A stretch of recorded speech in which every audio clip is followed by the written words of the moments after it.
Dan yang cukup saya kaget, si ranger itu bilang gini, kamu sini. Saya dipanggil bang. Kamu sini. Nih, wah, coba buka jaket kamu, buka apa baju.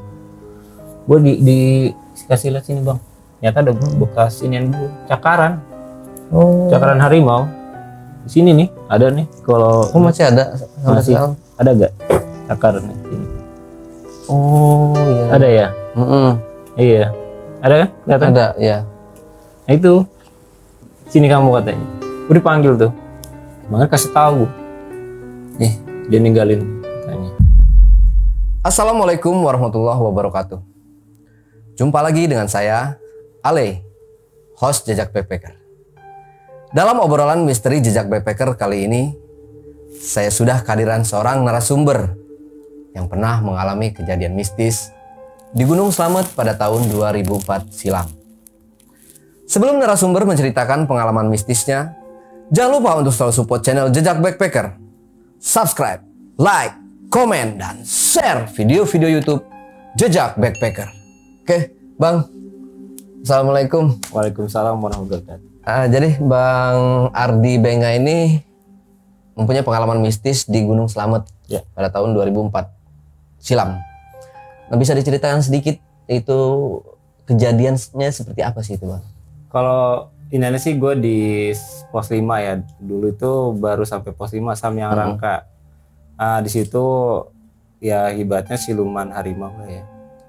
Jin harimau ya, penunggu Gunung Slamet. Gua tuh itu lewat jalur via Blambangan. Jadi karena kan ada pantangannya di sana tuh nggak boleh yang berbau-bau merah ya. Iya. Nah kebetulan tenda gua yang gua bawa tenda dam dulu tuh warnanya merah. Nah jadinya ya itu deh mulai kejadian gua di sana tuh diganggu sama jin harimau lah ya. Kayak gitu. Oke. Nah, Jepekers, sebelum narasumber kita menceritakan pengalaman mistisnya lebih lanjut lagi, saksikan setelah OMG yang satu ini.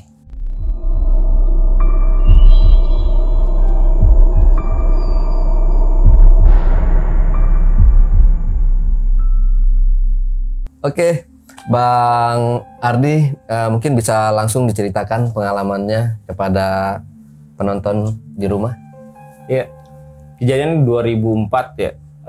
Waktu itu gue lewat via Blambangan, Purbalingga kalau nggak salah ya, Blambangan itu. Gue waktu itu awalnya sih pengen lewat jalur Baturaden. Nah, cuma karena waktu itu memang Baturaden belum jalur resminya itu Blambangan ya, Blambangan apa Blambangan gitu, Blambangan kalau nggak salah. Nah tuh jadi gue udah sempet tuh waktu itu kan kita nyewa mobil bak ya dari terminal Purwokerto, turunnya di Baturaden, nggak langsung di Blambangan gitu. Nah dari situ kita ngobrol sama penjaga yang ada di Baturaden, ya kita sempet namanya kita baru kesana ya Baturadennya tuh agak sempet ya bicara yang agak-agak kurang sopan gitu kan. Dari sebenarnya kita udah dikasih tahu mau kemana kan awalnya tuh sama petugas Baturaden itu, mau naik ke Slamet Pak, jalur sini nggak bisa, terlalu terjal gitu kan, kamu harus naik ke pos Blambangan. Waktu itu almarhum kalau nggak salah basecampnya Pak Bau ya, katanya sudah almarhum sekarang. Nah akhirnya dari situ tapi udah diingetin kita nanti kalau mau naik ke Slamet kalau bisa jangan berbau warna merah katanya. Ya mitosnya ada pantangannya lah berbau-bau merah gitu. Kayak mungkin kalau di Laut Selatan itu pantai selatan kan berwarna hijau ya. Kalau di sana itu di Slamet tuh berbau warna merah. Oke, ya udah kita pikir namanya mitos atau cuma cerita cerita ibaratnya kayak cuma sekedar ini nggak boleh gini-gini, pikir kita namanya tahayul atau apa gitu kan, kita nggak terlalu ini. Oke deh, itu dari situ kita lanjut ke basecamp Blambangan almarhum Pak Bau ya kalau sekarang. Kita ke sana naik, waktu itu sampai sana sore. Sebenarnya kita udah diingetin sih kalau mau kita suruh istirahat dulu di base camp, naiknya besok pagi. Cuma nanggung nih, kita kan emang biasa waktu itu naik malam. Ya udahlah, kita nggak apa-apa naik malam. Jadi mulai start kita naik itu habis maghrib, mulai pendakian dari pos Bambangan tuh. Kita naik pas di kan ada lapangan, lapangan bola tuh sebelum pos 1. Nah di situ kita sempet pas ini diketawakan suara kayak kuntilanak gitu sih, dari pohon sebelum masuk ke hutan di pos 1 tuh. Tapi kita pikir terus mungkin suara-suara burung, suara-suara ya namanya apa maghrib ya, mungkin suara-suara yang binatang atau apa gitu, kita nggak ambil pusing lah. Nah pas di situ juga kita juga ketemu sama rombongan dari Bumi Ayu. Ada 2 orang pendaki, namanya Amran sama Gufron. Si Amran ini yang bawa, ibaratnya kayak tanya sih di situ kita ngobrol, dia ngedidik si Gufron, juniornya di sekolah gitu kan. Karena dia berdua dan kita juga 1, 2, 3, kita ber-7. Jadi gabunglah sama kita naik ke ke Selamat lah, ke atas gitu kan. Pas di pos 3, apa namanya, pos Cemara apa pos ini, di pos 3 itu si Gufron itu sempat kakinya tuh kayak cedera berat. Kita pikir kan karena dia baru pemula naik gunung, kita pikir ya kram-kram biasa gitu kan, kita coba kita backup. Nyata ada teman kita tuh namanya Zainal Azikin, panggilnya Tebo. Nah dia kebetulan termasuk indigo ya, anak-anak indigo apa Indomie yang bisa melihat ya dunia lain gitulah. Dia bilang katanya si Gufron ini di kakinya itu sakit bukan karena kram atau apa, karena dipegang sama nenek-nenek tua. Itu. Nah itu kita mau arah ke pos 4 Samarantu. Jadi dari perjalanan pos 3 ke arah pos 4 Samarantu itu, yang dari Bumi Ayu itu sudah sudah diganggu, wujudnya nenek-nenek. Jadi dia megangin kakinya si Gufron itu aja tuh. Kita pikir kan rombongan kita, udahlah lanjutlah, kita nggak mau ambil pusing gitu kan. Karena memang target kita itu di pos 5 Samyang Rangka, warna waktu itu bedeng atau pos yang ada bentuk bangunan itu masih di pos 5 doang. Dan titik ngecamp sebelum kita nanti ke puncak gitu kan. Target kita tetap pos 5. Makanya kejadian pas yang teman dari Bumi Ayu itu diganggu, kita pikir udah deh. Awalnya teman inisiatif buat ngecamp di pos 4 Samarantu. Cuma di base camp kita sudah dikasih informasi lah, kalau bisa jangan ngecamp di pos 4 Samarantu karena cukup angker lah gitu. Nah, kita pikir ya udahlah kita dengerin. Nah akhirnya kita di pos 4 itu cuma istirahat aja Bang Ale. Jadi kita nggak ngecamp. Jadi kita sempat break. Kita kebetulan ada pendaki juga tapi dia sendiri. Saya juga nggak tahu tuh awalnya dia siapa gitu kan. Dia ngikutin kita memang dari awal di pos 1, beliau ini ngikutin kita. Jadi kita istirahat, dia istirahat. Kita naik, dia ikut jalan juga naik. Kita istirahat lagi, dia istirahat juga. Nah di pos 4 juga pas kita istirahat, kita nyemil, terus kita ngopi gitu kan. Dia juga sempat ngeliatin kita terus tuh. Nih kita agak risih kan, nih siapa sih orang gitu kan, maksudnya orang asing tapi nggak mau ngobrol sama kita, terus dia diem aja cuma dampingin kita aja gitu. Cuma dia bilang gini, kalau mau lanjut naik ke pos 5 ayo sekarang, si bapak-bapak itu. Akhirnya ya kita ngerasa mungkin kayaknya dia orang-orang asli sini gitu kan, mungkin orang yang sekitar dari orang Bambangan juga atau orang sekitar wilayah Gunung Slamet yang mau naik, yaudah kita ikutin apa kata dia kan, gitu. Kita lanjut. Nah teman saya tuh 2 orang, si temannya Gufron sama itu namanya si Amran sama teman saya juga Maulana itu udah naik duluan ke pos 5. Mereka udah jalan duluan lah dibandingin kita. Jadi kita saat kita istirahat di pos 4, ya udah lanjut tuh ke pos 5. Padahal kondisi temennya itu si Gufron ini sedang diganggu gitu kan, sedang sakit lah kakinya. Akhirnya udah kita packing itu kalau nggak salah jam 10 malam. Dari pos 4 kita lanjut ke pos 5 Samyang Rangkah ya. Kita sampai di pos 5 itu sekitar jam 11 malam lah. 11 malam. Nah teman kita yang 2 orang itu dia memang nggak bawa tenda ya, jadi nunggu kita. Dia cuma bilang gini, di sini bedeng waktu itu bedeng seng kalau nggak salah kan, Samyang Rangkah itu. Kalau mau kita di dalam sini istirahatnya, tapi tetap tenda kita buat di luar gitu. Nah yang cukup mengejutkan juga yang pendaki yang dari awal ngikutin kita dari pos-pos 1 itu ternyata udah sampai duluan nih dia di pos 5. Dan dia bilang gini, kamu kalau mau diriin tenda di luar, sebagian tidur di sini, tapi kalau memang sebagian nggak muat atau nggak kuat di sini di pos dingin gitu maksudnya, di tenda aja gitu. Nah karena kita udah diriin 2 tenda, tenda zaman waktu itu kita bikin tenda sendiri ya, sama 1 tenda warna merah, tenda dam, merah Marlboro, merek rokok sih waktu itu tenda dam pertama tuh, warna merah.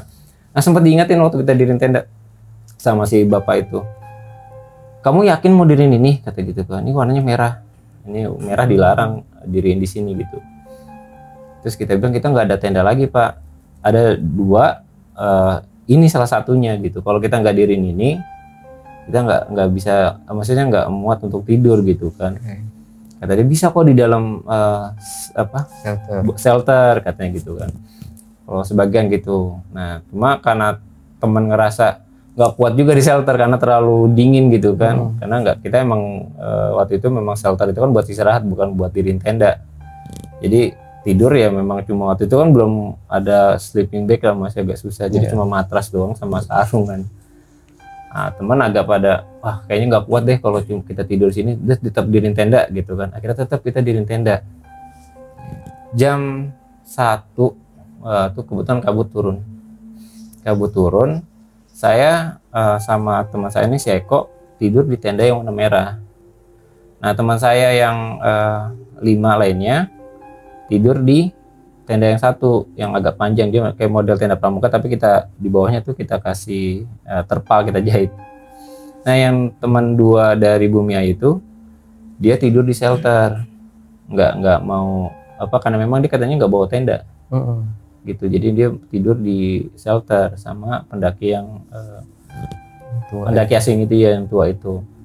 Nah pas jam sekitar jam 2 atau setengah 3 gitu, sebab beberapa teman nih si Jainal yang bisa ini dia ngerasa agak risih dari tenda sebelah.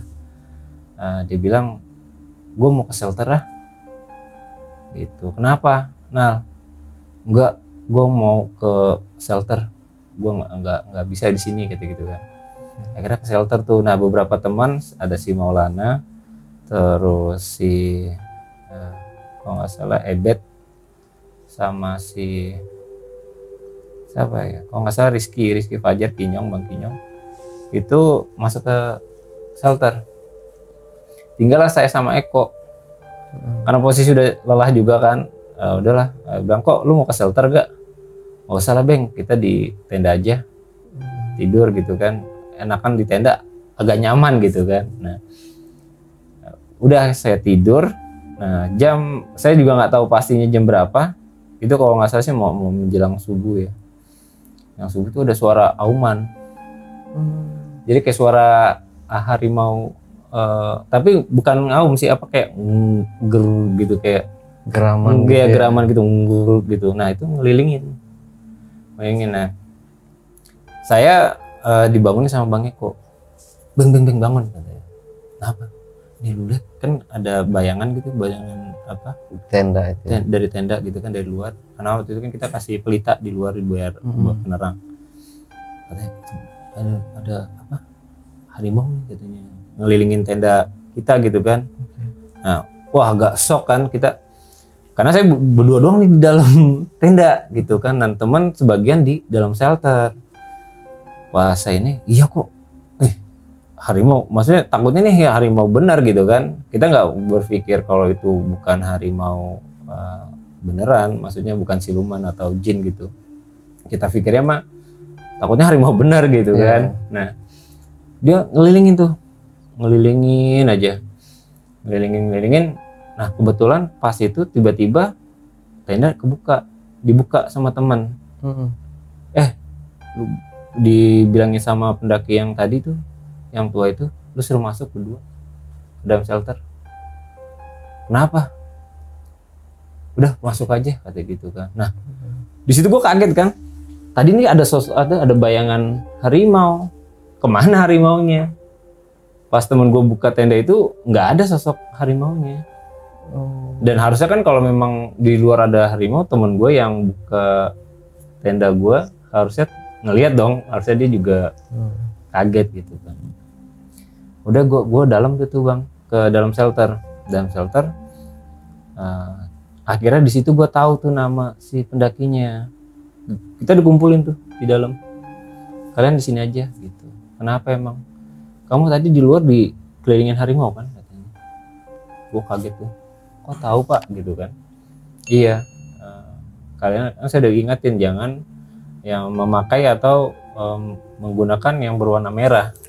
Memang ibaratnya mitos atau larangannya ya seperti itu gitu. Terus penasaran dong. Ini berarti harimau bukan harimau. Mohon maaf Bang Alek kebuka. Apa? Enggak dikunci. Iya, ada yang buka. Coba. Lanjut. Dia bilang gitu. Dia memperkenalkan diri, namanya ternyata Pak Bagus. Dan dia ranger Gunung Selamat via Bambangan gitu. Dia bilang dari awal kita di base camp, kata dia memang kita itu udah diikutin di beberapa makhluk dari waktu kita di Batu Raden, Bang. Gitu. Jadi makanya dia ngikutin kita. Begitu kita sampai base camp terus kita naik, dia ngikutin karena dia disuruh sama pihak base camp untuk ngawal kita ke atas gitu. Karena waktu kan zaman kita itu masih pada baru lulus sekolah ya. Jadi takutnya kejadian apa-apa sama kita, ranger itu ngawal kita gitu. Ternyata benar kejadian Bang di pos 5 itu kan. Dia bilang kamu tuh habis dikelilingin sama yang penunggu sini gitu dalam wujud harimau. Udah kalian tidur di sini aja atau maksudnya istirahat di dalam shelter aja. Ditutup tuh Bang shelter Bang. Tutup shelter. Nggak lama pas kita di dalam itu kan kita sambil bikin kopi ya. Itu bunyi karena bentuk shelternya seng Bang. Itu kayak dikelilingin shelter itu kayak ada yang megang kayu. Itu kayak ngetok-ketokin sengnya itu.